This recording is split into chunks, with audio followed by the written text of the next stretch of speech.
Lebih besar lagi lingkupnya yang ini. Kita perhatikan sini malah tanahnya lebih dominan daripada bangunan. Ini memang kalau kita bekerja di eh, apa namanya, tata kota ya, PWK, kan di perguruan tinggi ada jurusan apa, perencanaan wilayah dan kota. Kemudian juga di Perumnas, di Pemkot, mungkin Pemda, bagian PU setempat, kan harus topografi dan lain sebagainya. Apakah tidak bisa di BIM? Ini buktinya. Buktinya bisa. Ya, kenapa tidak? Ya, ini siapa yang buat? Ini saya buat sendiri. Jadi kalau nanti ada yang tanya, saya yakin bisa jawab. Tuh, tunggu kok masuk dalam tanah ini. Sorry. Berat soalnya ini file ya. Ini sampai ada orang juga ya. Ini tidak, ini dari tadi saya tunjukkan, ini belum ada hubungannya dengan render ya. Saya pernah jadi dosen praktisi di beberapa kampus ya. Itu ada yang suka tanding-tandingan render bagus-bagus. Saya bilang kebenaran gambar dulu yang ditekankan kalau saya. Baru yang bagus-bagus. Karena kalau gambar itu benar, maka pasti bagus. Tinggal kita make up sedikit langsung bagus. Tapi kadang-kadang sampai saya ngajari bagaimana menutupi kesalahan gambar dengan kasih pohon-pohon.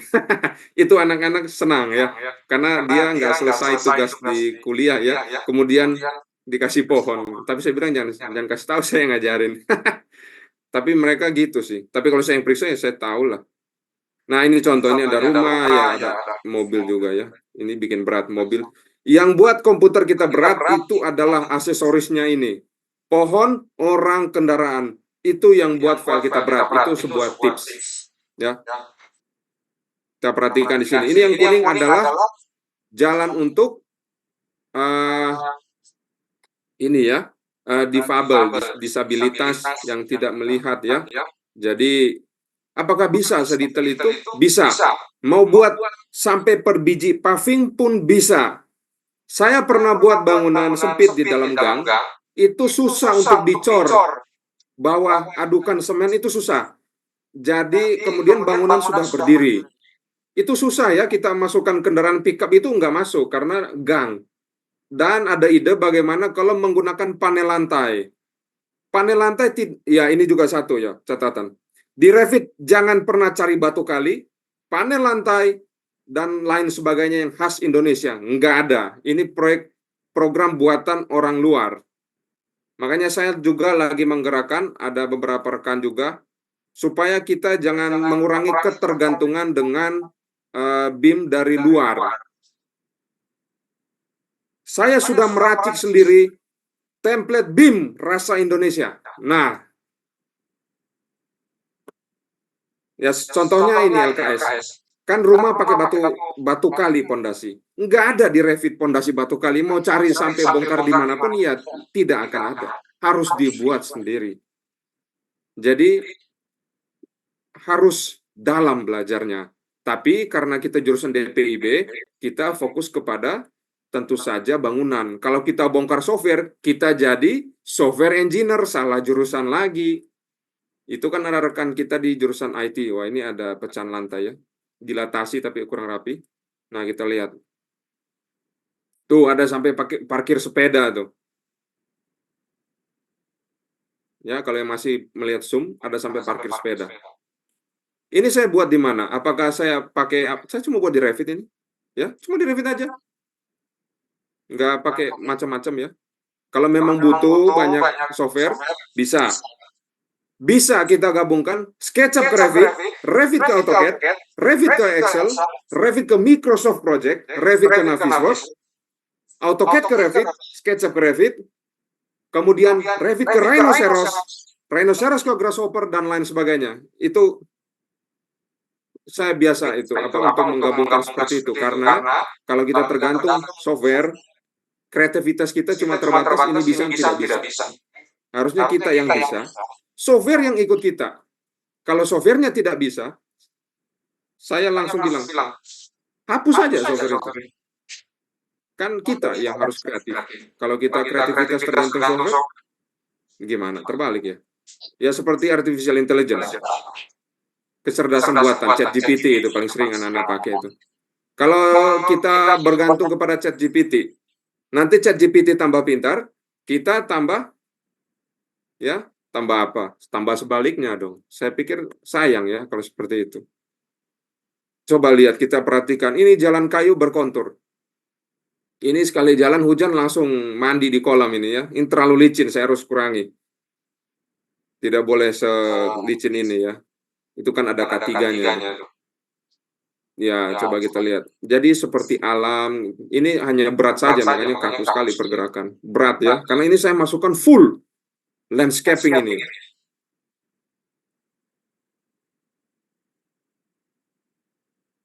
Loh, jadi ini dermaga dan lain sebagainya. Kita lihat ya.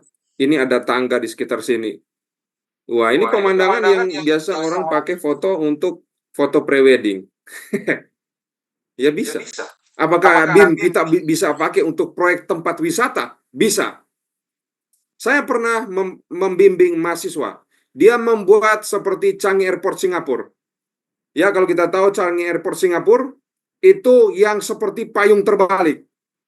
Nanti air hujan dan air terjun itu masuk ke dalam untuk menciptakan suasana yang alami di dalam dan segar ya. Bisa itu. Cuma sayangnya saya tidak bawa filenya ya. Dan mahasiswanya itu sudah lulus ya. Jadi awalnya merasa ini bagaimana ya, mustahil tidak. Saya bilang mustahil itu tergantung kita, niat apa tidak. Kalau Revit tidak mampu, pakai yang lain. Jangan memaksakan di situ. Ini kebetulan ini ya, rumah tinggal dulu bimbingan. Ini kalau nggak salah rumah di Makassar ini. Terus saya masukkan ke sini ya.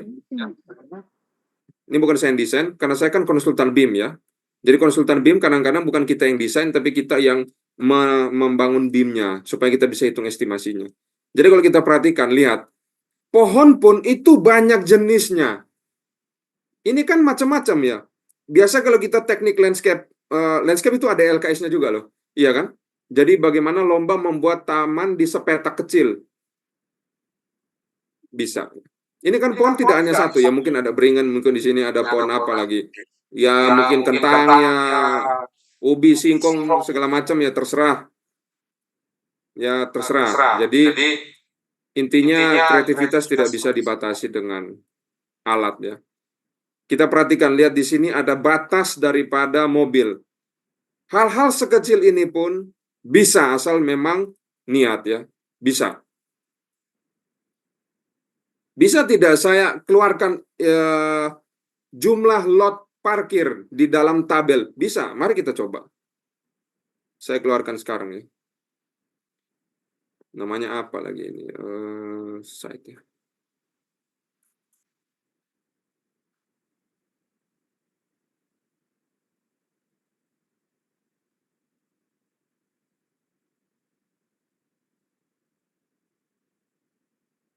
Park, iya.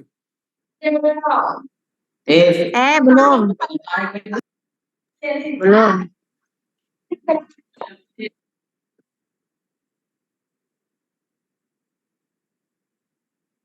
Nih, keluar kan? Tuh.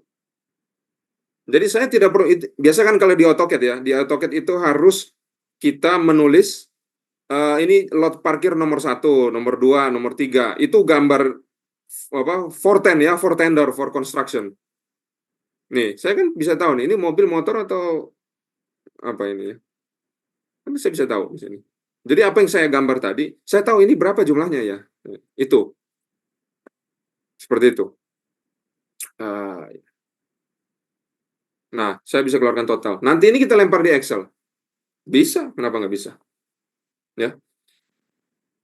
Jadi itu sekilas tentang bekerja cepat dengan Revit ya. Mungkin saya kembalikan dulu ke Bu Asri apa Pak Agus tuh mungkin sudah banyak pertanyaan atau bagaimana. Saya kembalikan dulu.